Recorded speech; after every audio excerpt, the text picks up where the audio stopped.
বসুন্ধরা গ্রুপের এমডিকে হত্যার চেষ্টা চট্টগ্রামের পটিয়ার এক যুবকের ৩ মাস ধরে ছদ্মবেশ ধারণ, সন্দেহভাজনকে আটক করেছে পুলিশ। সারা দেশে অনির্দিষ্টকালের পরিবহন ধর্মঘট, ভেঙে পড়েছে সড়ক যোগাযোগ, প্রত্যাহারের আহ্বান, রোববার ভাড়া পুনর্নির্ধারণের বৈঠক। নিত্যপণ্যের দামে দীর্ঘশ্বাস বাড়ছেই, ৬০ টাকার নিচে বাজারে নেই কোনো সবজি। নতুন অজুহাত ধর্মঘট, দায়হীন সরকার, মন্তব্য ফখরুলের। মুক্তিযুদ্ধের ইতিহাস থেকে বঙ্গবন্ধুর নাম মুছে ফেলা আর সম্ভব নয়, ইতিহাস বিকৃতির সুযোগ নেই, লন্ডনে প্রধানমন্ত্রী শেখ হাসিনা। থামছে না নির্বাচনী সহিংসতা, প্রায় প্রতিদিনই প্রাণহানি, অগ্রাহ্য নির্দেশনা, স্বতন্ত্র হিসেবে ইউপির মাঠে বিএনপির ৫ শতাধিক নেতা। রাজধানীর সোয়ারীঘাটে জুতার কারখানার আগুনে হতাহতের ঘটনায় তদন্ত কমিটি গঠন, এখনো মেলেনি নিহতদের পরিচয়, বড় ক্ষয়ক্ষতি। এবং টি-20 বিশ্বকাপের ব্যর্থ মিশন শেষে দেশে ফিরল জাতীয় ক্রিকেট দল, নামিবিয়াকে হারালো নিউজিল্যান্ড, টিকে থাকতে লড়ছে ভারত।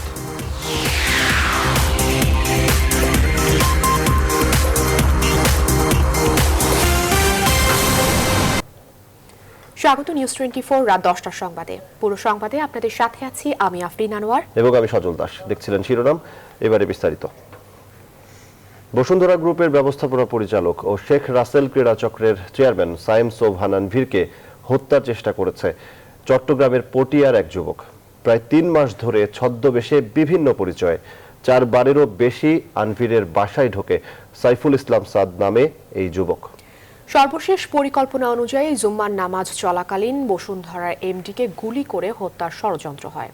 সন্দেহভাজন হিসেবে ভাটারা থানা পুলিশ সাইফুল ইসলাম সাদকে আটক করেছে। আটকের পর তাকে আদালতে পাঠানো হয়েছে। বিস্তারিত রিপোর্টে। ছবির এই যুবকটির নাম সাইফুল ইসলাম সাদ। চট্টগ্রামের পটিয়া উপজেলার সেন্ট্রাল হাই স্কুলে ১০ম শ্রেণী পর্যন্ত পড়াশোনা করেছে সাদ। সাদ তার জবানবন্দিতে জানায়, পটিয়ার এমপি শামসুল হক চৌধুরী ও তার ছেলে নাজমুল করিম চৌধুরী সারণের নির্দেশনায় এবং প্রত্যক্ষ তত্ত্বাবধানেই সে পরিচয় গোপন করে বসুন্ধরা এমডির বাসায় কাজের চেষ্টা শুরু করে। সাইফুল ইসলাম সাদ যে হুইপের ঘনিষ্ঠ, এই ছবি তার প্রমাণ দিচ্ছে। আঙ্কেল আমাকে নিয়ে গেল, এভাবে হাত ধরলো, এভাবে নিয়ে গেল, নিয়ে আসো এসে তারপর গাড়িটা এভাবে খুললো, প্রথম ডেকটা আমি ইয়াকে দেখলাম, শামসুল হক পটিয়ার এমপি শামসুল হক খুব সাহেবকে দেখলাম। তো বসো তুমি গাড়িতে বসো, বসো কাম হিয়ার, বসো গাড়িতে। তো আমি গাড়িতে ঢুকলাম, বসলাম। আমার একটু ভয় লাগছিল খুব।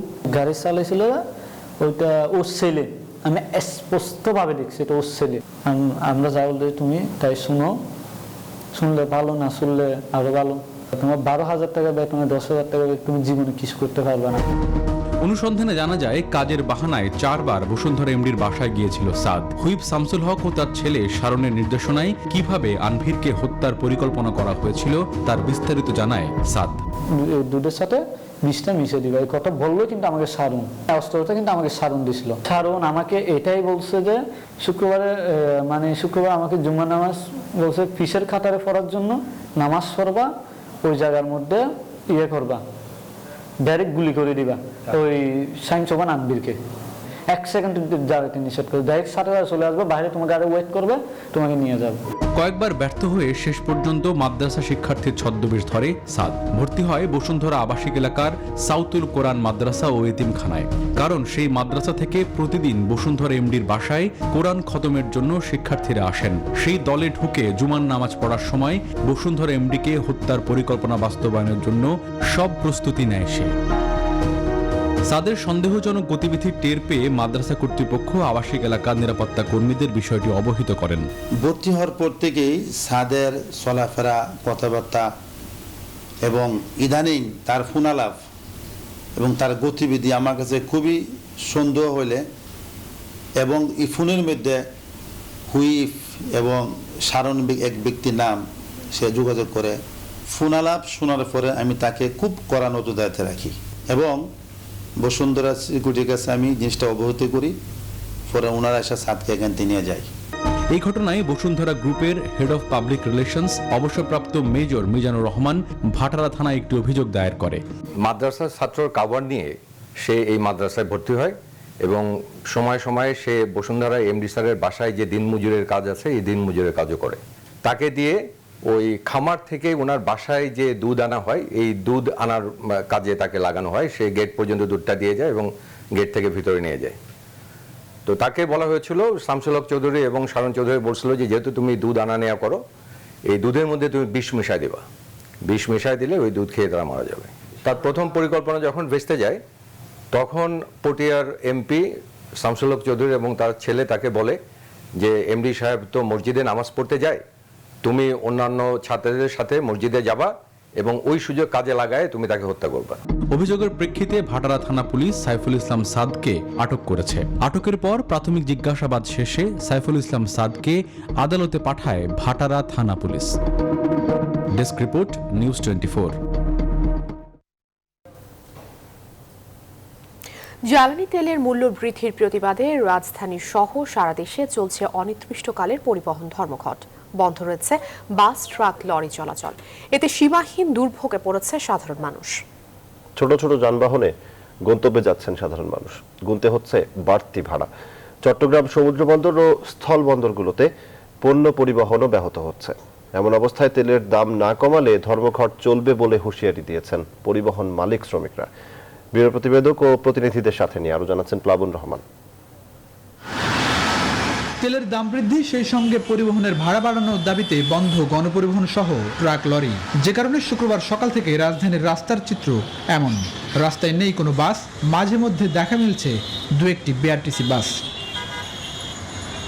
শুক্রবার সরকারি ছুটি সত্ত্বেও যারা বিভিন্ন কাজে বের হয়েছেন, বিপাকে পড়েছেন সবাই। কোনো পূর্ব ঘোষণা ছাড়াই বাস বন্ধ থাকায় ক্ষুব্ধ ভুক্তভোগীরা।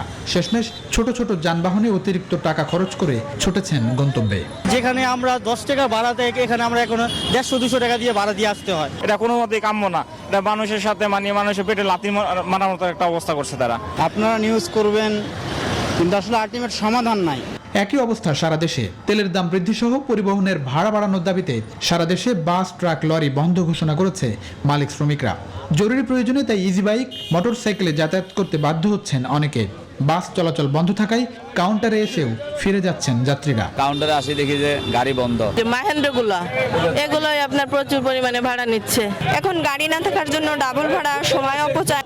পরিবহন মালিক শ্রমিকরা বলছেন, তাদের দাবি না মানা হলে এই কর্মসূচি অব্যাহত থাকবে। দ্রুত জ্বালানি তেলের দাম পুনর্বিবেচনা করার আহ্বান তাদের।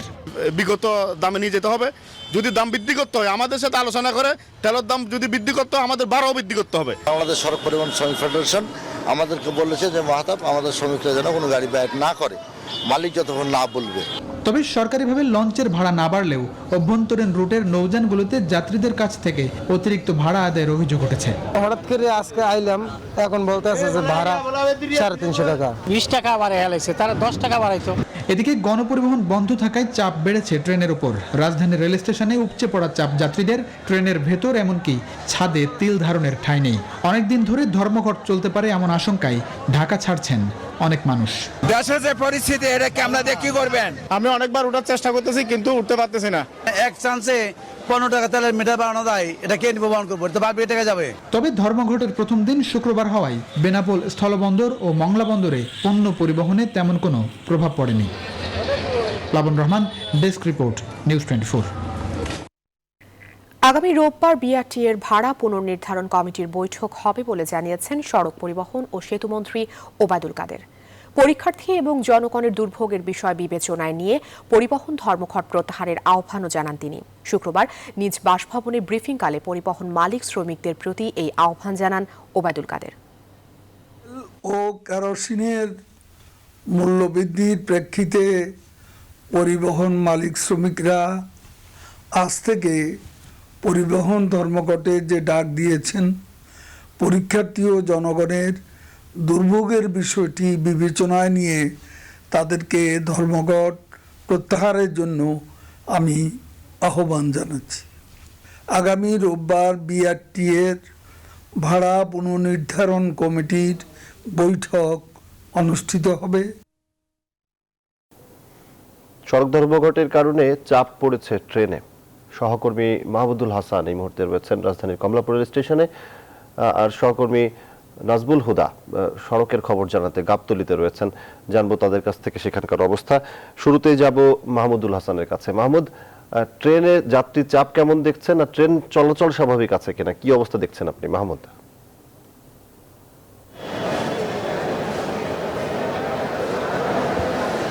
সজল, গণপরিবহনের যে চাপ সৃষ্টি হয়েছে সেই চাপ কিন্তু পুরোপুরি চলে এসেছে রেলের উপরে, যেহেতু শুধুমাত্র এই একটি পরিবহনেই এই মুহূর্তে যাত্রী পরিবহন করা হচ্ছে। তো যে কারণে কিন্তু আমরা দেখতে পাচ্ছি এখনও কিন্তু প্রচুর যাত্রী এই স্টেশনগুলোতে আসছেন, এবং আমরা এই মুহূর্তে কমলাপুর স্টেশনে রয়েছি। এখানেও প্রচুর যাত্রী আমরা দেখেছি সারাদিন ঢাকা ছেড়েছেন যেমন অসংখ্য যাত্রী, পাশাপাশি কর্মজীবী যারা হয়তো কালকে যাদের অফিস রয়েছে, তো তারা কিন্তু রাজধানীতে ফেরার জন্য যে কোনো উপায়ে তারা কিন্তু আসার চেষ্টা করছেন। সেই ক্ষেত্রে কিন্তু দেখেছি ট্রেনগুলোতে বাড়তি চাপ ছিল, এবং এখনও যারা রয়েছেন তারা কিন্তু এক ধরনের উৎকণ্ঠা রয়েছেন কয়দিন এই ধর্মঘট চলে। সেই ক্ষেত্রে কিন্তু যারা ঢাকা ছাড়তে চান তারা হচ্ছে যে টিকিটের ব্যবস্থা করছেন। একটু কথা বলতে চাই, টিকিট পেয়েছেন আপনি? না, আজকে কোনো টিকিট নাই। আর কাউন্টারে খবর নিয়েছি, আজকে আর কোনো টিকিট নাই। কাউন্টার মাস্টার বলছে যে আগামীকালকেও কোনো টিকিট পাওয়া যাবে না। আচ্ছা, কদিন চলে? 3 দিনের ভিতরে বলছে টিকিট মিলবে না। আমাদের সিলেটে যেতেই আর অনেক ইমার্জেন্সি কাজে আসছি, এখন যেতে পারে না বাচ্চা কাচ্চা নিয়ে। বাড়িতে যাবেন কিভাবে? এখন কিভাবে যাবো? হোটেলে রুমে নাই। হোটেলে যেন আসলে 400 টাকা রুম, এখানে হইলে 1200 টাকা রুম। এখন কিভাবে আমরা যাই আর কিভাবে আমরা থাকি? সজল, শুনতে পাচ্ছিলেন কিন্তু উৎকণ্ঠিত মানুষ, তারা যেভাবেই হোক কেউ ঢাকা ছাড়ছেন, কেউ ঢাকায় আসছেন। তো এটি আসলে এখন পর্যন্ত যেহেতু সিদ্ধান্ত হয়নি, যতক্ষণ পর্যন্ত না গণপরিবহন খোলার বিষয়ে সিদ্ধান্ত হয় ততক্ষণ পর্যন্ত কিন্তু আসলে মানুষের এই উৎকণ্ঠা থেকেই যাবে।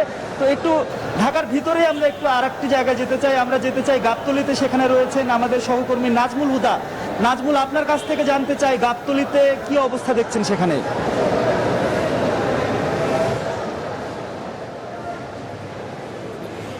মাহমুদুল, আপনাকে ধন্যবাদ। আপনি যেমনটি কমলাপুর রেল স্টেশনের থেকে জানাচ্ছিলেন সেখানকার সর্বশেষ খবর। এই মুহূর্তে রয়েছে আমি গাবতলীতে, ঢাকা রিচা মহাসড়কে। সেখানে কিন্তু সকাল থেকেই আমরা দেখেছি যে গণপরিবহন কিন্তু টোটালটাই আসলে শূন্য, এবং শূন্য থাকার কারণে এখানকার মানুষ কিন্তু মানে ঢাকার বাইরে অর্থাৎ রংপুর, দিনাজপুর, কুড়িগ্রাম, বরিশাল, খুলনা, কুষ্টিয়া এইসব অঞ্চলের মানুষ যারা ঢাকায় এসেছিলেন এবং পরীক্ষা দেওয়ার জন্য এবং চাকরির জন্য যে পরীক্ষা দেওয়ার জন্য এসেছিলেন, তারা কিন্তু আপনার দেখছেন যে এখন তারা এসে কিন্তু আটকা পড়ে আছে, কিন্তু তারা যেতে পারছেন। এবং ঢাকায় কিন্তু আপনি দেখছেন যে পণ্যবাহী যে ট্রাক অর্থাৎ কাঁচামালের যেসব ট্রাক সেগুলো কিন্তু ঢাকায় ঢুকছে, এবং সেই গাড়িগুলি আপনি দেখছেন যে তারা ভিতরে ঢুকছে, এবং এছাড়া কিন্তু অসংখ্য মানুষ এখানে অপেক্ষা করছে এবং তারা কিন্তু বাড়িতে যেতে পারছে না। পরীক্ষা শেষ হচ্ছে তো 12টায়, যাবেন আপনি কোথায়? কি গাড়ি পেয়েছেন কিনা? বর্তমানে আমরা তো 11:30টার দিকে পরীক্ষা শুরু হয়েছে, সকালে আসতে পারছি অনেক কষ্ট করে। লিসেন 12:30টার পর থেকে দাঁড়ায় আছি, কোনো গাড়ির কোনো ওয়ে নাই, কোনো ব্যবস্থা নাই। এমনকি এখানে যদি কোনো গাড়ি আসতেছে সেই গাড়িগুলো হারাই দেওয়া হচ্ছে, আর আমাদেরকে এই জায়গাতে থাকা হচ্ছে। আমি বাংলাদেশ সরকারকে একটা কথা বলতে চাই যে আজকে যে পরিস্থিতিটা, আমাদের কিছু হয়ে গেলে এই দায়িত্বটা নিবে কে? আজকে আমার কথা এটাই, যদি গাড়ি চলাচল ব্যবস্থা না হয় তাহলে সরকারিভাবে কোনো আমাদের ব্যবস্থা করুক। এখানে তো ছয় ছেলেবেলে এখানে আছে, তারা কোনো জায়গাতে যাইতে পারতেছে না, তাদের বাসার উদ্দেশ্যে কোনো প্রকারে যাইতে পারতেছে না। তাই আমি প্রধানমন্ত্রীর কাছে একটা কথাই বলবো, যদি সেনাবাহিনীর তো গাড়ি আছে, যে কোনো ওয়ে আমরা যে কোনোভাবে যাতে আমাদের বাসাতে পৌঁছতে পারি। যদি এরকম সমস্যা হবে, আমাদের এক্সামটা বাতিল করা উচিত ছিল। আজকে যে আমরা যে এই ভোগান্তিতে পড়ছি, আমাদের মধ্যে কোনো প্রকারে বলা হচ্ছে না যে রাত 12টার পরে ছাড়া হবে বা 1টার পরে ছাড়া হবে বা 2টার পরে ছাড়া হবে। আমরা যদি এই জায়গাতে থাকি, আমাদের তো একটা নির্ধারিতভাবে টাকা নিয়ে আসা হয়েছে, আমি সেভাবে আসছি, আমি কোনো হোটেলেও থাকতে পারবো না। এই যে ভোগান্তিটা, এটা কবে সলভ হবে আমি জানতে চাই। আমি এই জায়গাতে বসে আছি, আমার এটার মানে সলভ তো দরকার। আমি তো বাসাতে পৌঁছতে চাই, আমার বাসা বগুড়াতে, আমি বগুড়াতে কিভাবে যাব?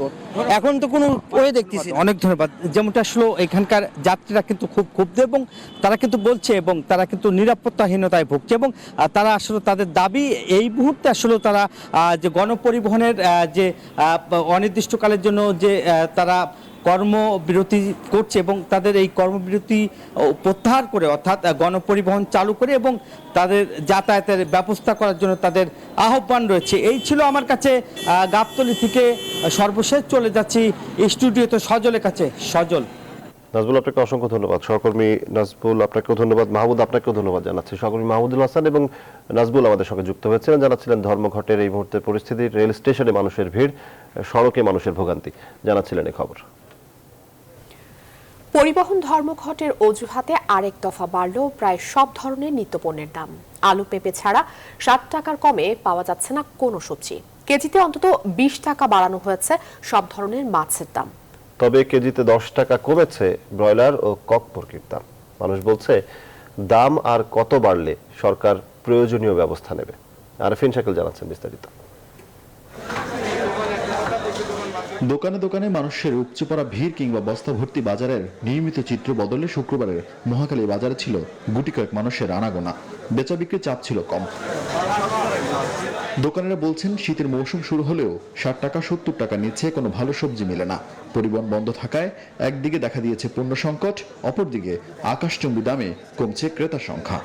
সিমান বর্তমানে 120 টাকা আইছে, মরিচ আপনার 120 টাকা যাইছে, আপনার ভেন্ডি 60 টাকা, পটল 50 টাকা, ফুলকপি 40-50, টমেটো 120, আপনার শসা হলে 50, বেগুনের দামটা একটু বাড়তি, বেগুনের দাম আর করলার দামটা একটু বাড়তি। এই যে আপনার পরিবহন বন্ধ, মাল কম আসছে, এই জন্য জিনিসপত্রের যা দাম, যেটা অবাক লাগে এখন। যে কোনো জিনিস কিনতে যান আগের চেয়ে প্রায় কোনো কোনো জিনিসের দাম কিন্তু ডাবল। পুরো বাজার ব্যবস্থা নিয়ন্ত্রণ করা এটা সরকারেরই কাজ। আমরা চাইব যে সরকার যাতে প্রয়োজনীয় সঠিক পদক্ষেপ গ্রহণ করে।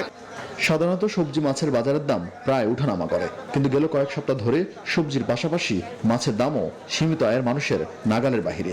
পরিবহন বন্ধের অজুহাতে সব মাছের দাম কেজিতে বেড়েছে অন্তত 20 টাকা।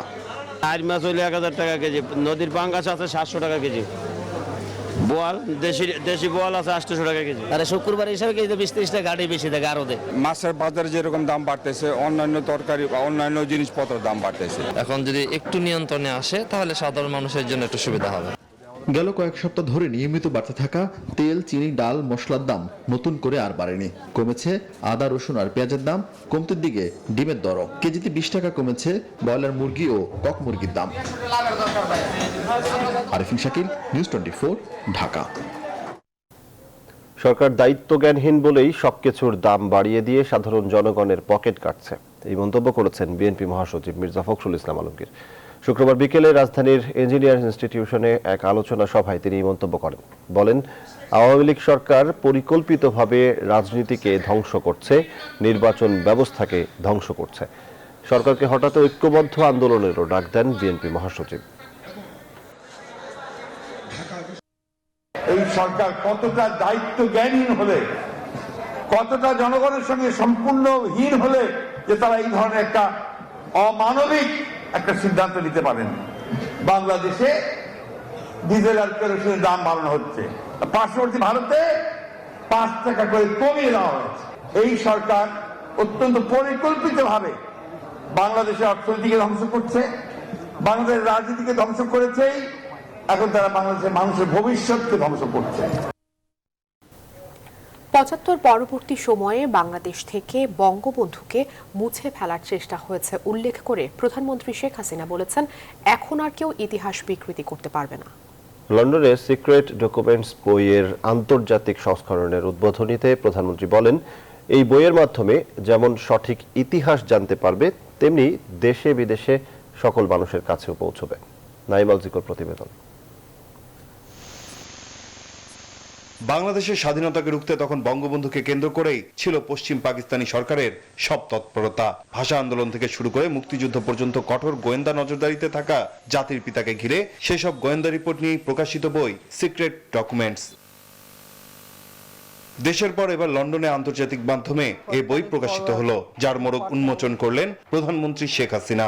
এই ডকুমেন্টটা একটা জিনিস হবে যে পৃথিবীতে এটা হচ্ছে একটা পাবলিকেশন যেটা কখনো কেউ করে নাই।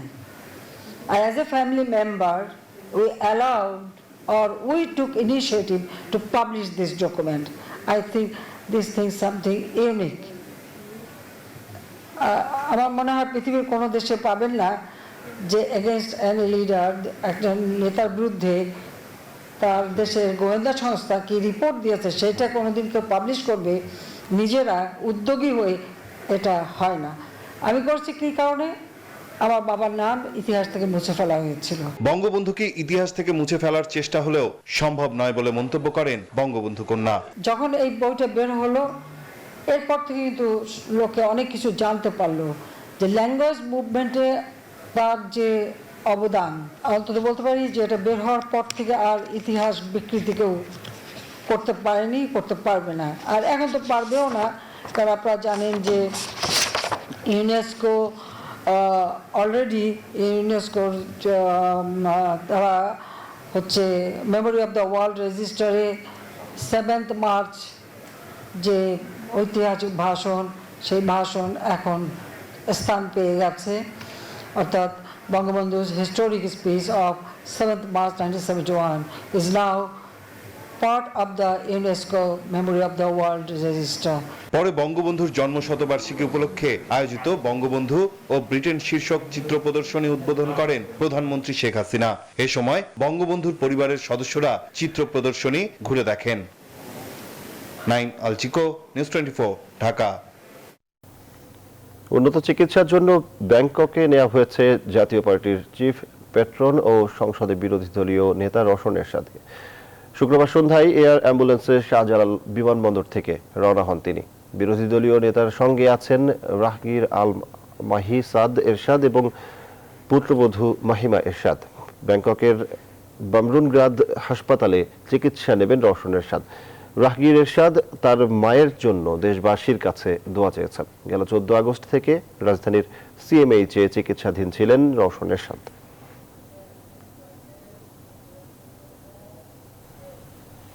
বর্তমান সরকারের অধীনে আর কোনো ভোটে অংশ না নেওয়ার সিদ্ধান্ত নিলেও ইউপি নির্বাচনের স্বতন্ত্র হিসেবে মাঠে আছে বিএনপির 5 শতাধিক নেতা।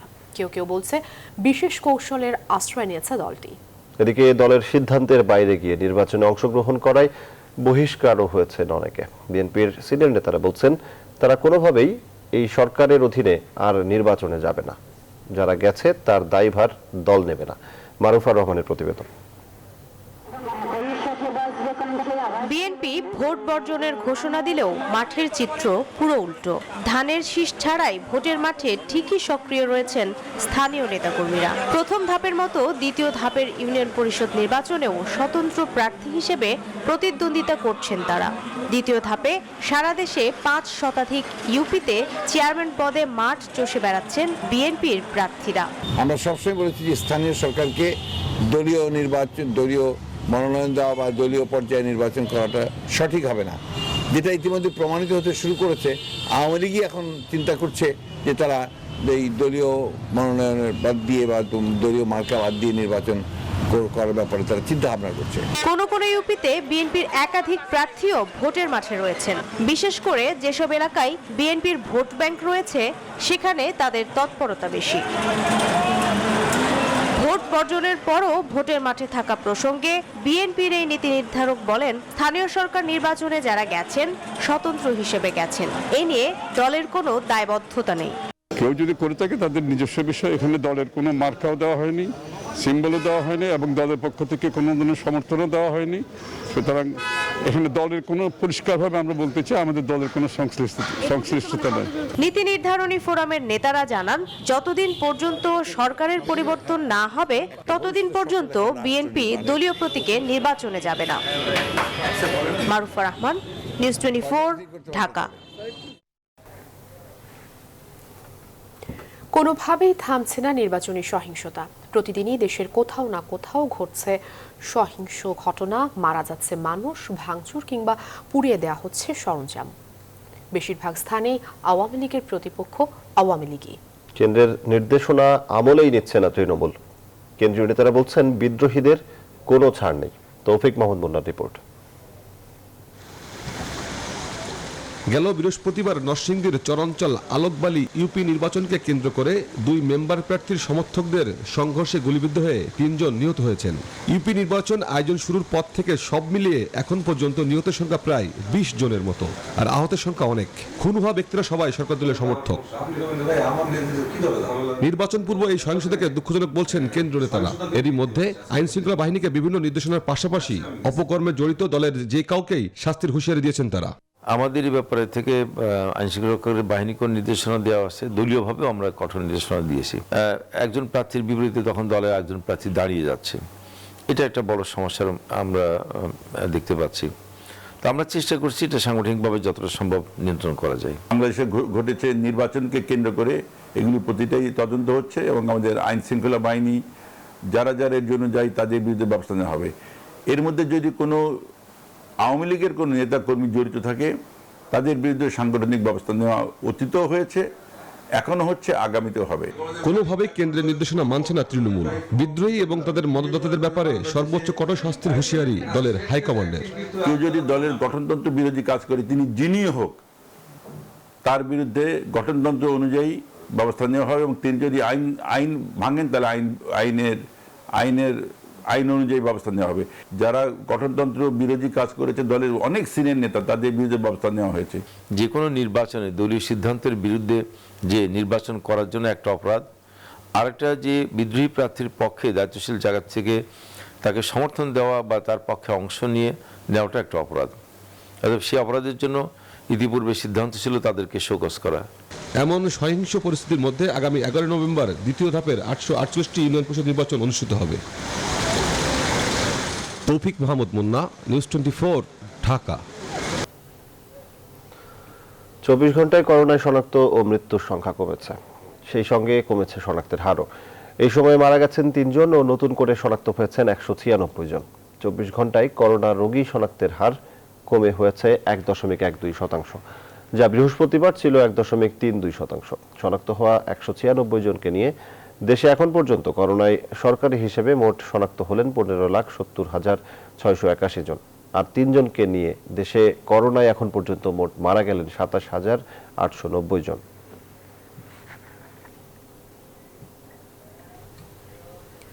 হিন্দু সম্প্রদায়ের ওপর সাম্প্রতিক হামলায় 5 জন নিহত, 5 জন নারী ধর্ষণের শিকার এবং 5 জনকে ধর্ষণের চেষ্টা করা হয়েছে। 25টি জেলার এ ধরনের আক্রমণের ঘটনা ঘটেছে। আক্রান্ত এলাকা পরিদর্শন করে এসব তথ্য জানিয়েছে বাংলাদেশ জাতীয় হিন্দু মহাজোট। শুক্রবার সকালে ঢাকা রিপোর্টার্স ইউনিটিতে আয়োজিত সংবাদ সম্মেলনে এসব তথ্য তুলে ধরেন সংগঠনটির মহাসচিব গোবিন্দ চন্দ্র প্রামাণিক। হামলার প্রতিবাদ করায় হিন্দু সম্প্রদায়ের 17 জনকে ডিজিটাল সিকিউরিটি আইনে গ্রেফতারও করা হয়েছে। ভারতের ত্রিপুরায় সংখ্যালঘু মুসলমান সম্প্রদায়ের ওপর হামলার ঘটনাতে দুঃখ প্রকাশ এবং এ ধরনের হামলা বন্ধে ব্যবস্থা নিতে ভারত সরকারের প্রতি আহ্বান জানান নেতারা।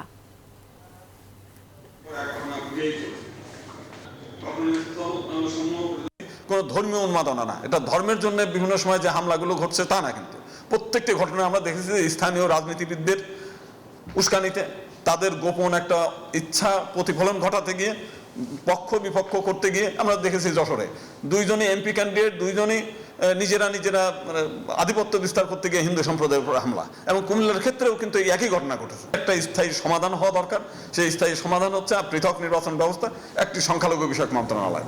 এইটা যদি হয়ে যায় তাহলে আর এই দুষ্ট রাজনৈতিক নেতৃবৃন্দ এই সুযোগগুলো পাবে না।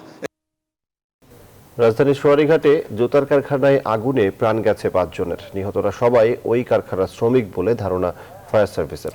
তবে হতভাগ্য ওই মানুষগুলোর এখনো পরিচয় জানা সম্ভব হয়নি। বিস্তারিত আলী তালুকদারের প্রতিবেদনে। শুক্রবার রাত 1:30টায় রাজধানীর চকবাজার এলাকায় সোয়ারীঘাটে একটি জুতার কারখানায় হঠাৎ আগুনের সূত্রপাত। মুহূর্তেই পুড়ে যায় টিন দিয়ে ঘেরা পুরো কারখানাটি। খবর পেয়ে কয়েক ঘন্টা চেষ্টায় আগুন নিয়ন্ত্রণে আনে ফায়ার সার্ভিসের 8টি ইউনিট। পুড়ে যায় কারখানার পাশে একটি কাঁচা বাজারের প্রায় 15টি দোকান। একটা বাজারে শুনে দোকান আগুন জ্বলতে পারবে, তার বাজারে দোকানে দ্বারা যাইতে পারিনি। আমাদের তো 2টা দোকান, একটা হলো আমার মুদি দোকান, একটা হলো আমরা কাঁচামাল এন্ড পাইকারি মাল। তো সব মিলে অনেক টাকা লস হয়ে গেছে। হঠাৎ এই কারখানার ভিতরে একটা শব্দ হইলো, শব্দ হওয়ার পরে পুরা বাজারের মধ্যে দিয়ে আগুন বের হয়ে গেছে গা। ফায়ার সার্ভিসের কর্মকর্তারা জানিয়েছেন ঘটনাস্থল থেকে 5 জনের মরদেহ উদ্ধার করা হয়েছে। নিহতরা সবাই ওই কারখানার শ্রমিক। তারা সেখানেই রাতে ঘুমিয়েছিল বলে ধারণা করছে ফায়ার সার্ভিসের এই কর্মকর্তা। 8টা ইউনিট যৌথভাবে কাজ করে রাতে 3টায় আগুন নিয়ন্ত্রণে নিয়ে আসে। হিরোবানা ফ্যাক্টরির মেজদাইন ফ্লোরে আমরা 5টি লাশ পায়। আগুনের ঘটনায় তদন্ত কমিটি গঠন করার কথা জানিয়েছে ফায়ার সার্ভিস। নিহতদের মরদেহ রাখা হয়েছে স্যার সলিমুল্লাহ মেডিকেল কলেজ মর্গে। আলী তালুকদার, নিউজ 24, ঢাকা। শুক্রবার রাজধানীর বিভিন্ন কলেজের কেন্দ্রে একযোগে সরকারি চাকরির 16টি পরীক্ষা অনুষ্ঠিত হয়। ধর্মঘটে গণপরিবহন বন্ধ থাকায় কেন্দ্রে পৌঁছতে চরম ভোগান্তিতে পড়তে হয় চাকরি প্রার্থীদের। এমনকি কোনো কেন্দ্রে অনেক শিক্ষার্থীকেই পরীক্ষার হলে ঢুকতে গিয়ে বাধারও সম্মুখীন হতে হয়। এ সময় অনেক চাকরি প্রার্থী কান্নায় ভেঙে পড়েন। বিস্তারিত তালুকদার বিপ্লবের রিপোর্টে।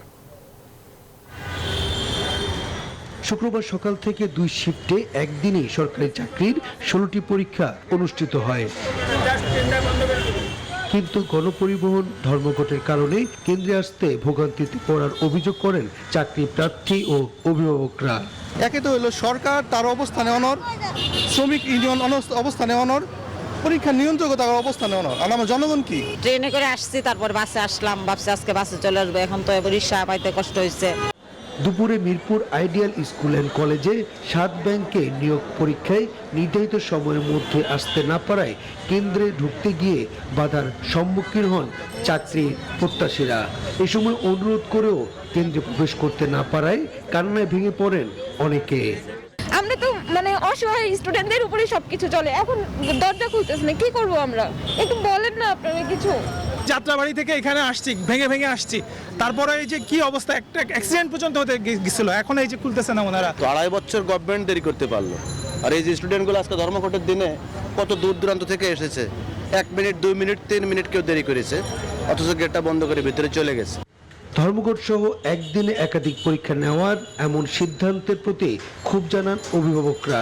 এদেশে বেকারদের অবস্থা সবচেয়ে খারাপ, কেউ তো এটা নিয়ে চিন্তা ভাবনা করে না, এগুলো তো বিবেচনা করা উচিত। 1 মিনিট 2 মিনিটে তো কিছু আসে যায় না। তাহলে একটা ক্যান্ডিডেট কয়টা পরীক্ষা দিবে? অ্যাপ্লিকেশন তো টাকা লাগে না, সরকার বোঝে না এটা। আর নির্ধারিত সময়ের পর কেন্দ্রে প্রবেশ করতে না দেওয়া বাংলাদেশ ব্যাংকের সিদ্ধান্ত ছিল বলে জানালেন পরীক্ষা নিয়ন্ত্রণ কমিটি। আমাদের পরীক্ষাটা 3টা থেকে 4টা, 3টায় গেট ক্লোজ হয়ে যাবে এবং 4টায় খুলে দেওয়া হবে। এই বিষয়টা আমাদের কাছে কোনো ইনস্ট্রাকশন, যেহেতু লিখিত ইনস্ট্রাকশন দেওয়া আছে এবং এইটার ব্যাপারে কোনো আলাদা ভিন্ন কোনো মত আমাদের কাছে আসে নাই। এদিকে সারাদিন বেশ কয়েকটি চাকরির নিয়োগ পরীক্ষার পর বাড়ি ফেরা নিয়ে কমলাপুর রেল স্টেশনে চরম দুর্ভোগে পড়তে দেখা যায় পরীক্ষার্থীদের। তালুকদার বিপ্লব, নিউজ 24, ঢাকা। আন্তর্জাতিক প্রসঙ্গ। আলোর উৎসব দীপাবলি শেষে ভারতের রাজধানী দিল্লির বাসিন্দাদের নিঃশ্বাস নিতে হচ্ছে বিশ্বের সবচেয়ে দূষিত বায়ুতে। বৃহস্পতিবার গভীর রাত পর্যন্ত বাজি পোড়ানোর ফলে বাতাসে বিষাক্ত কণার মাত্রা ছিল ভয়াবহ। ফলে অসুস্থ হয়ে পড়ছেন অসংখ্য মানুষ। বিশেষজ্ঞরা বলছেন যা থেকে ফুসফুসের ক্যান্সার সহ নানা ধরনের দুরারোগ্য ব্যাধি সৃষ্টি হতে পারে। মাসুদ রানার ডেস্ক রিপোর্ট। দীপাবলির রাতে আলোর ঝলকানো উৎসব শেষে নিশ্চিন্তে ঘুমাতে গিয়েছিলেন দিল্লির বাসিন্দারা। তবে সকালে ঘুম থেকে উঠে আর সূর্যের মুখ দেখতে পাননি তারা। গোটা শহর ঢাকা পড়েছে দূষিত বায়ুর গাঢ় কুয়াশায়। শুক্রবার সকালে দিল্লির অনেক এলাকায় বাতাসে বিষাক্ত কণার উপস্থিতি দাঁড়ায় প্রতি ঘনমিটারে 999 PM। অথচ মানবদেহের জন্য এই নিরাপদ সীমা মাত্র 25 PM। দূষণ নিয়ন্ত্রণে ভারত সরকার আতশবাজি পোড়ানোর যে নিষেধাজ্ঞা দিয়েছিল তা কোনো কাজেই আসেনি। শুক্রবার সকাল থেকে শহরটির অনেকেই অসুস্থ হয়ে পড়ছেন। ধোঁয়াতে বাসিন্দাদের অনেকের চোখ থেকে পানি পড়ছে। 9 লাখ তেলের প্রদীপ জ্বালিয়ে গিনেস রেকর্ড বুকে নাম লেখালেও এই দশা মোটেও উৎসব শেষ হয়ে যাওয়ার শোক নয় তা বুঝে গেছেন দিল্লিবাসী। ধোঁয়াতে চোখ বন্ধ হয়ে যাচ্ছে, ঠিকঠাক রাস্তাও দেখতে পাচ্ছি না।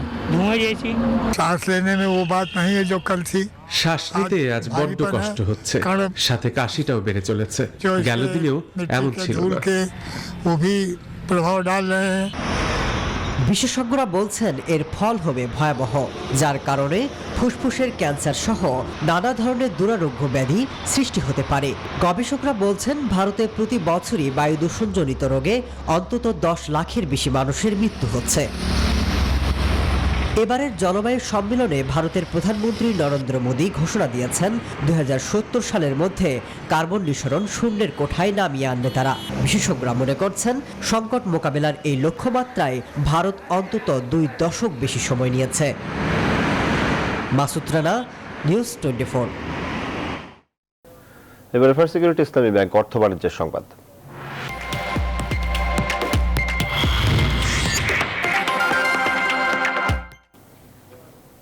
করোনা মহামারী শুরুর পর প্রথমবারের মতো প্রান্তিক ভিত্তিক মুনাফায় ফিরেছে জার্মানির বৃহত্তম উড়োজাহাজ পরিবহন সংস্থা লুফথানসা।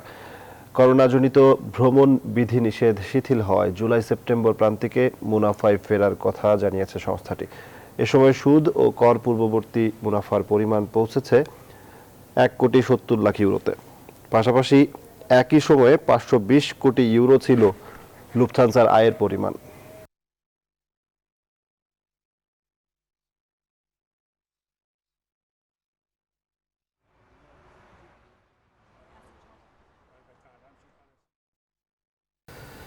এবারে টি-20 বিশ্বকাপ আপডেট।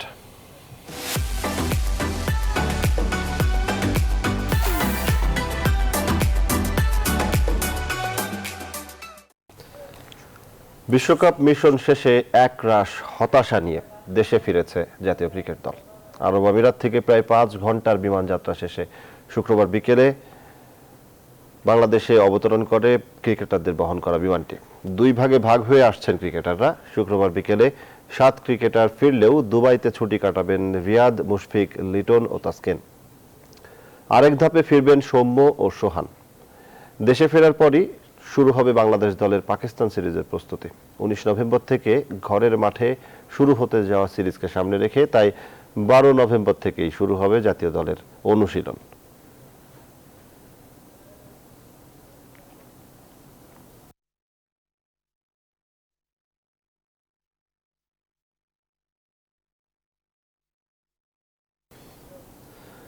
টি-20 বিশ্বকাপে স্কটল্যান্ডের বিপক্ষে ভারত 8 উইকেটে জয় পেয়েছে। এই জয়ে সেমির পথে টিকে থাকলো কোহলি বাহিনী। টসে জিতে ব্যাটিংয়ে নেমে শুরু থেকে স্কটল্যান্ডকে চাপে রাখে ভারতীয় বোলাররা। কিপটে বোলিংয়ের সাথে নিয়মিত নিতে থাকেন উইকেট। দলের হয়ে 4 ওভারে 15 রান খরচে 3টি উইকেট নেন ভারতের বাঁহাতি স্পিনার রবীন্দ্র জাদেজা। এছাড়াও শামি নিয়েছেন 3 উইকেট 15 রান খরচে। মাত্র 85 রানে অল আউট হয়ে যায় স্কটিশরা। টার্গেট তাড়া করতে নেমে শুরু থেকেই মারমুখী হয়ে খেলতে থাকেন লোকেশ রাহুল এবং রোহিত শর্মা। দলের হয়ে 19 বলে সর্বোচ্চ 50 রান করেন লোকেশ রাহুল। এছাড়াও রোহিত শর্মা করেন 30 রান। রাত 10টার সংবাদ ছিল এখনকার মতো এই পর্যন্তই। আরো খবর ও বিশ্লেষণ জানতে ভিজিট করুন news24bd.tv। ধন্যবাদ সবাইকে।